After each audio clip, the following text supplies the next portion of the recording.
सुनीती आवडत नाहीये आणि या उत्तानपात नावाचं राजाचं चरित्र म्हणजे आपलं जीवन आहे मायबाप. आपलं सुद्धा तेच चरित्र आहे. आपल्या जीवनामध्ये आपल्याला सुद्धा मायबाप प्रत्येक माणसाला या ठिकाणी दोन पत्नी आहेत. प्रत्येकाला दोन पत्न्या म्हणजे एक सद्बुद्धी आणि एक दुर्बुद्धी, दोन आहेत. सद्बुद्धी चांगली नीती माणसाला आवडत नाही, अनिती माणसाला आवडते. दुर्बुद्धीच्या पाठीमागे माणूस चालतो, सद्बुद्धीच्या पाठीमागे चालत नाही.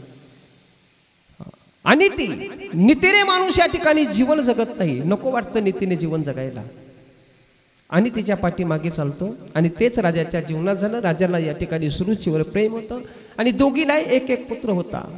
सुनीतीच्या मुलाचं नाव ध्रुव आणि सुरुचीच्या मुलाचं नाव उत्तम. एक दिवस हाच उत्तम आपल्या राजे ज्यावेळेस सिंहासनावर बसलेले होते आणि या उत्तमाला वाटलं की चला बाबाच्या मांडीवर बसा. उत्तम गेला आणि आपल्या बापाच्या मांडीवर जाऊन बसला.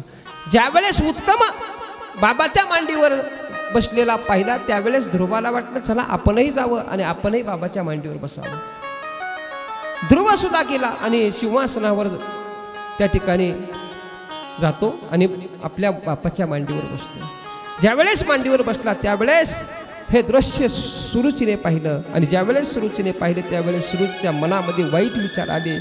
सुरुचीला वाटलं अरे ध्रुव मांडीवर बसलाय आणि ध्रुव हा आपल्या सवतीचा मुलगा आहे आणि आज जर ध्रुव मांडीवर बसला आणि असेच जर राजा या ध्रुवाला मांडीवर जर घेत बसले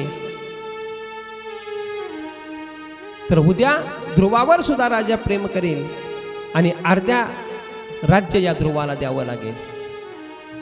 कदाचित हा पहिल्या पत्नीचा मुलगा आहे. या राजसिंहासनावर एखाद वेळेस हा ध्रुवच बसेल आणि म्हणून सुरुचीला त्या ठिकाणी वाईट.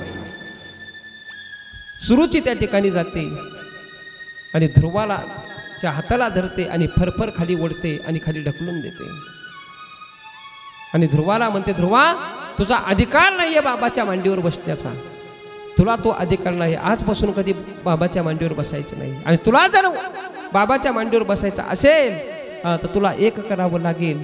तुला वनात जावं लागेल, तपश्चर्या करावी लागेल, त्या देवाला प्रसन्न करून घ्यावं लागेल. आणि ज्यावेळेस देव प्रसन्न होईल त्यावेळेस देवाला म्हण की मला सुरुचीच्या पोटी जन्म दे, मग माझ्या पोटी तू जन्म घे, तेव्हाच तुला तो अधिकार प्राप्त होईल. म्हणजे सुरुची स्वतःचा गर्भ एवढा श्रेष्ठ समज होती.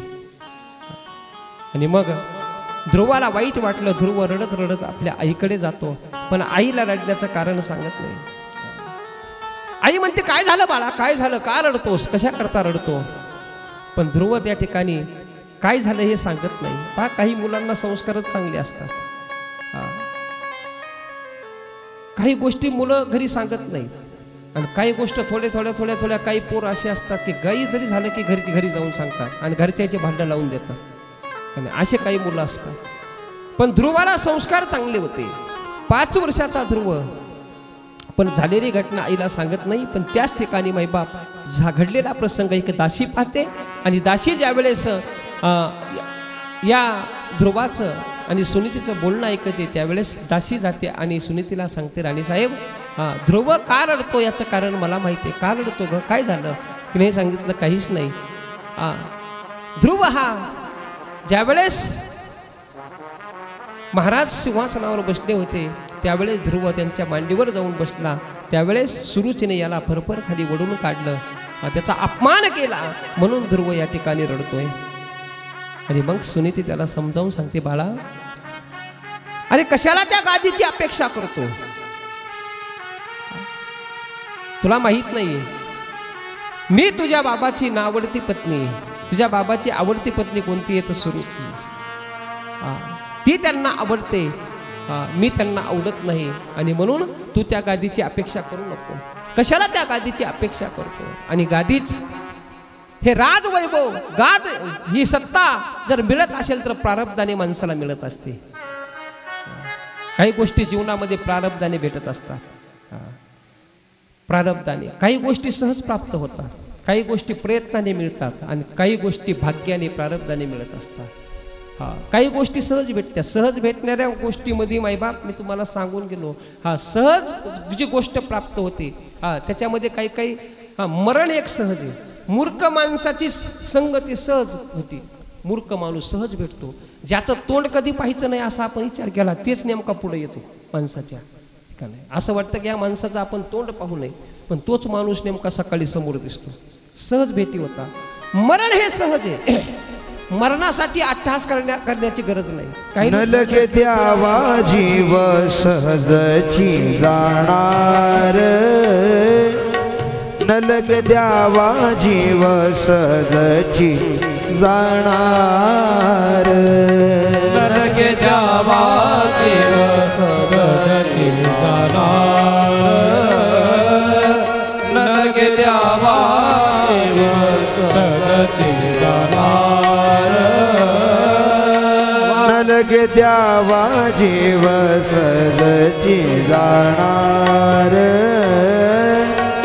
न लगे द्यावा जीव सहजची जाणार, न लगे द्यावा जीव सहजची जाणार,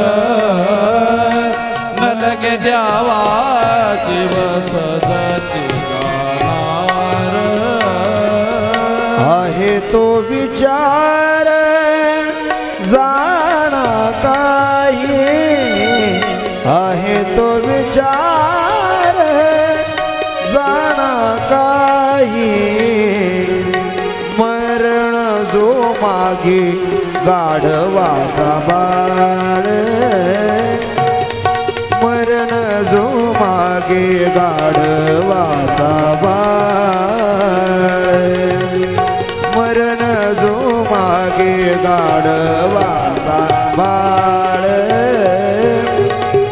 मरण जो मागे गाढवाचा बाळ.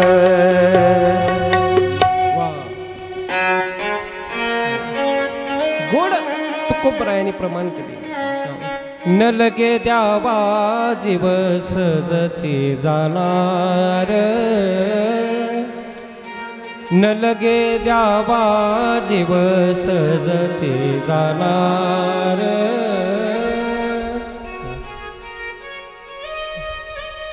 जीव द्यायची गरज नाही, आत्महत्या करण्याची गरज नाही. हो, एक दिवस मरण निश्चित सहज जाणार आहेत आपण. उग लोक अट्टहास करतात, काही काही आत्महत्या कर, जीव दे, कुठं जाळूनच घे, पकडूनच घे, इंडरेज पे, औषधच पे, पटरीवरच जाय, फाशीच घे. का करायचा अट्टहास? एक दिवस ठरलेला आहे, जायचंय बाई बाप. सहज मिळतात काही गोष्टी, प्रयत्नाने मिळतात आणि काही गोष्टी प्रारब्धाने मिळतात. म्हणून सत्ता ही प्रारब्धाने मिळते, गादी ही प्रारब्धाने मिळते. कोणालाही भेटत नाही. कोणालाही आमदार होता येतं का? कोणालाही खासदार होता येतं का? मुख्यमंत्री कोणालाही होता येतं का? नाही. मुख्यमंत्री होण्याकरता राजवैभव जर भोगायचं असेल, राजगादी जर भोगायची असेल तर त्याच्याकरता मायबाप पुण्य लागतं, प्रारब्ध लागतं. अरे मागच्या जन्माचं खूप पुण्य असेल तेव्हा कुठं राजगादी भोगायला भेटते. ह्या गोष्टी ज्या मिळतात. म्हणून बाळा याचा तू अट्टहास करू नको. या जगामध्ये त्याने ठरवलं ते होत असतं. हे दुःख माणसाला भोगावे लागतात. दैव जात दुःखे भरता, दोष ना कुणाचा, पराधीन आहे जगती पुत्र मानवाचा, दोष ना कुणाचा, पराधीन आहे जगती पुत्र मानवाचा, दोष ना कुणाचा. माय कैकयीना दोषी, दोषी नो हेतात, राज्य त्याग कानन यात्रा, हे तो कर्म जात. खेळ चालला से माझा ध्रुव संचिताचा पराधीन आहे जगती पुत्र मानवाचा दोष ना कुणाचा दोष ना कुणाचा। या जगामध्ये बाईबाप मानवी जीवन हे प्रकाशाधीने पराधीन आहे जगती पुत्र मानवाचा। काही चालत नाही आपल्या इथं, काही चालत नाही। सगळं जी सत्ता चालती ती त्याच्या कृपेने, जे प्रारब्धाने चालतं। आणि म्हणून हे सगळं जे भेटतं ना ते प्रारब्धाने भेटतं। आणि म्हणून या सुनीती आपल्या बाळाला सांगते, बाळा अरे जसं आहे ना तसं माणसाने जीवन जगावं। समयासी सादरी भावे सादरी भावे देव ठेविल। जीवनामध्ये जसं असेल तसं राहावं लागतं। आपल्या हातात जीवन जगणं आपल्या हातात नाही माहिती। दुसऱ्याचा बंगला बघून आपल्या झोपडीमध्ये दुःख मानून घ्यायचंच नाही। आपण दुसऱ्याचा बंगला बघतो ना आपल्या झोपडीतलं दुःख मानतो। का म्हणून मानायचं? अरे त्याच्या प्रारब्धाने त्याला मिळालं, आपल्या प्रारब्धाने आपल्याला मिळालं। आपलं पूर्वजन्मीचं काही संचित असेल। अरे दुसऱ्याच्या मोठमोठ्या गाड्या बघून आपण नाराज नाही व्हायचं। त्याच्याही जीवनामध्ये कधी कधी तसा येईल ना।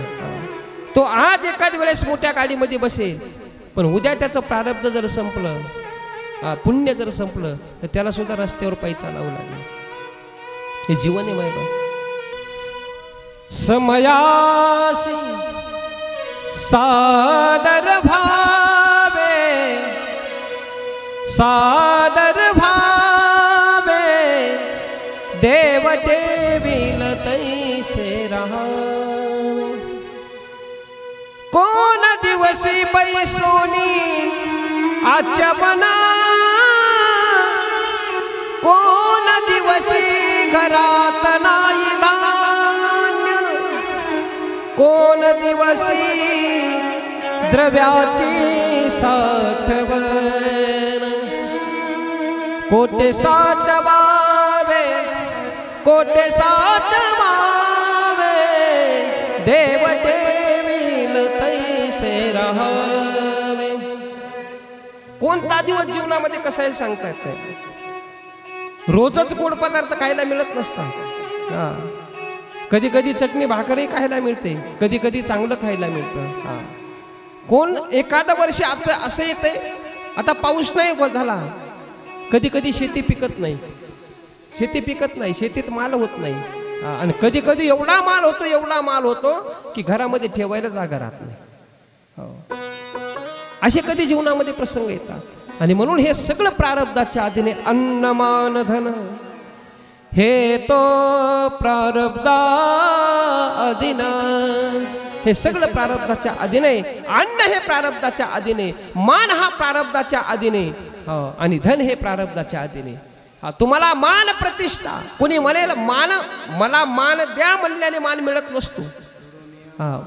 मान द्या म्हणल्याने मान मिळत नसतो। मान हा मायबाप हा पुण्याने प्रारब्धानेच मिळत असतो। आणि म्हणून बाळा याच्यासाठी तू धडपड करू नको। आणि तुला जर खरंच गादीवर बसायचं असेल ना, तुझ्या आईनं खरंच सांगितलं वनात जा तपश्चर्या कर, पण त्या गादी करता नाही, त्या गादी करता नाही, अशा गादीवर जाऊन बस की त्या गादीहून तुला कोणी उठवलं नाही पाहिजे। आणि मग मायबाप आईने सांगितल्याप्रमाणे ध्रुव आपल्या आईचं दर्शन घेतो। आई वनामध्ये जाऊन मी तपश्चर्या करेन। आईचा आशीर्वाद घेतला आणि ध्रुव वनामध्ये जातो। वनामध्ये गेल्यानंतर त्या ठिकाणी मायबाप आता घरदाट जंगले, आणि हा 5 वर्षाचा ध्रुव वनामध्ये गेल्यानंतर काय माहिती मायबाप कशी साधना करायची, देव कसा प्राप्त होईल, कोणता मंत्र म्हणायचा, कशी भक्ती देवाची करायची काही माहित नव्हतं। काय कळते इतकं लेकराला छोट्या? आपण इतकं वय झालंय आपले, आणखीन आपल्याला भक्ती करता येत नाही कशी करायची, लहान लेकराला काय करणार आहे?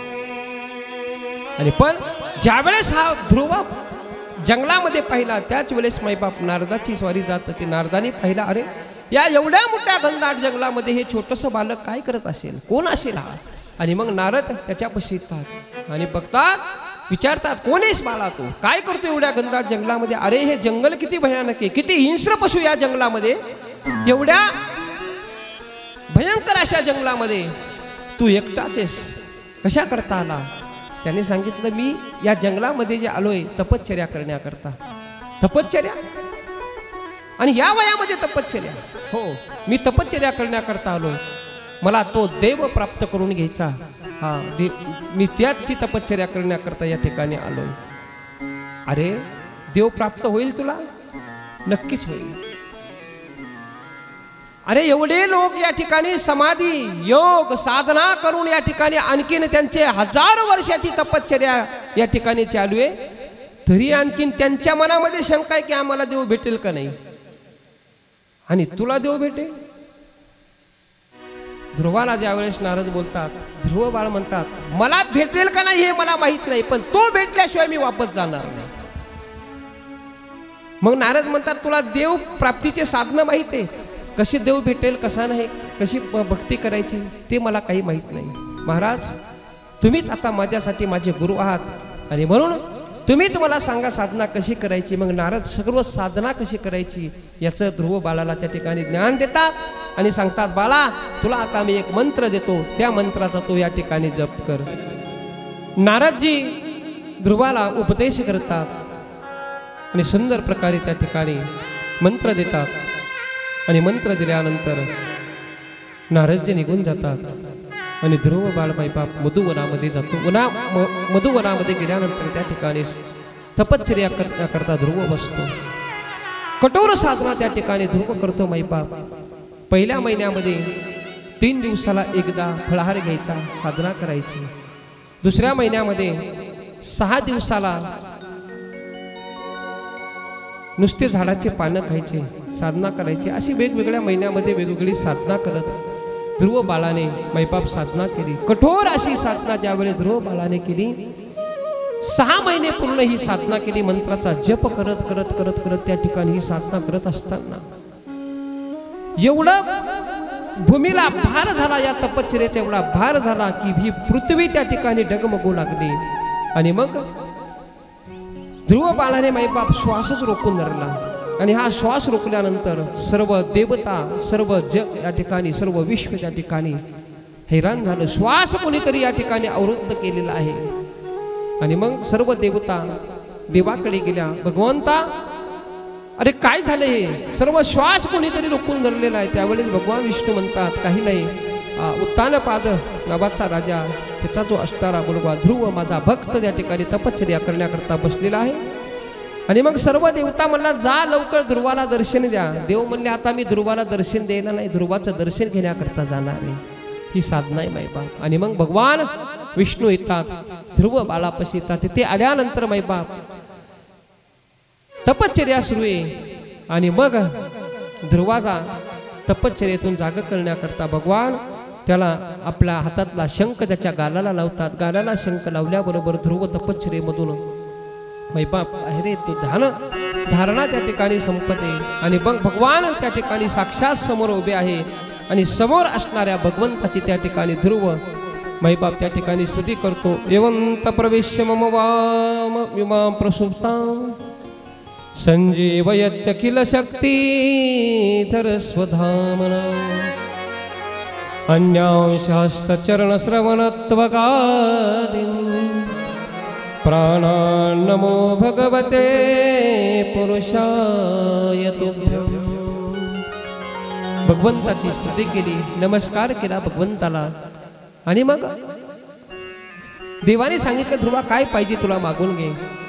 त्यावेळेस ध्रुव बाळाने सांगितलं, मला काहीच नको, आता एवढंच कर देवा, इथून पुढे सुद्धा माझी मागण्याची इच्छाच होऊ देऊ नको, हेच मागणं मागितलं. देव प्रसन्न झाल्यानंतर मागण्याची इच्छा संपुष्टात देवा, त्याला म्हणतात भक्ती. पण तरी सुद्धा भगवान म्हणतात, बाळा तू इतक्या दिवस या ठिकाणी तपश्चर्या केली, तू आलतास खरा या ठिकाणी आपल्या पित्याच्या मांडीवर करता, सिंहासनावर बसण्याकरता, पण आधी आता तू जा तुला त्या ठिकाणी तू राज्य कर आणि नंतर तुला असं पद देतो की त्या पदावरून तुला कोणी उठवणार नाही. ते पद दिलं ध्रुव बाळाला, ते म्हणजे अढळ पद.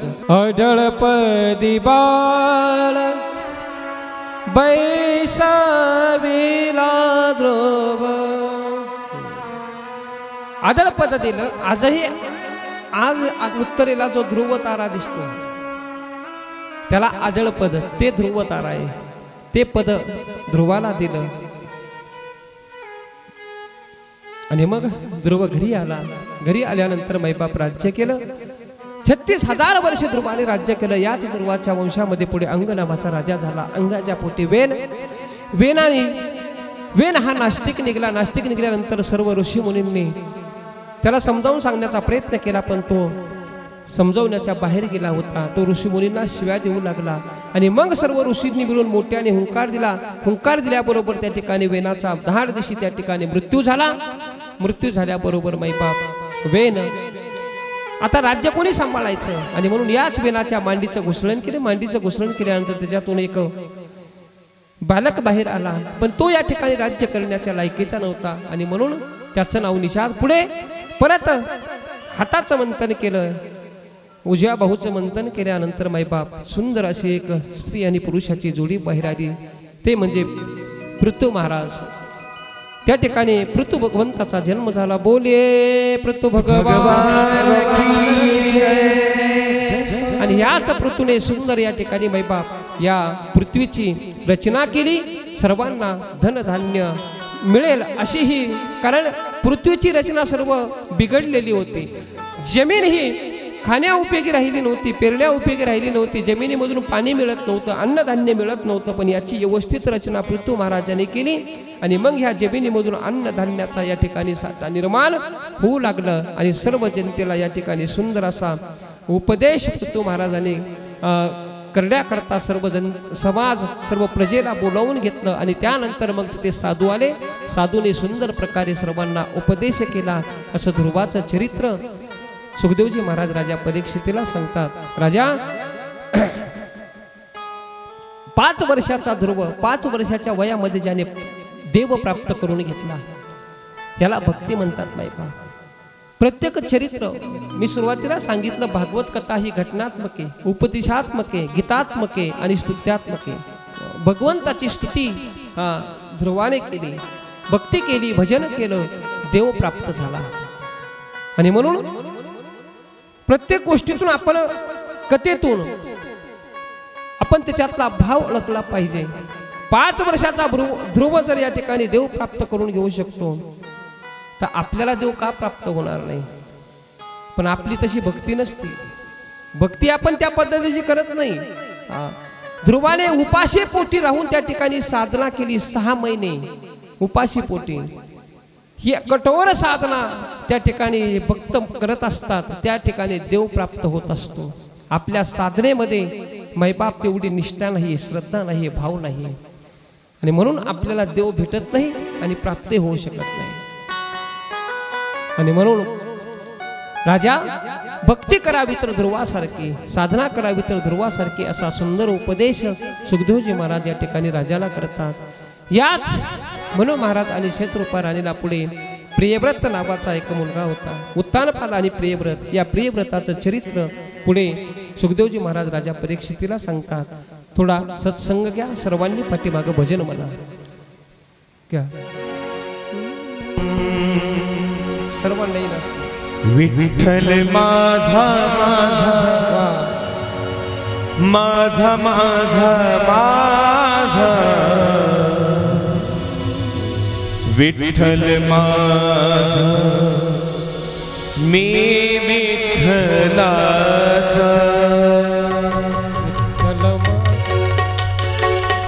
माझा माझा माझा विठ्ठल माझा मी विठ्ठला.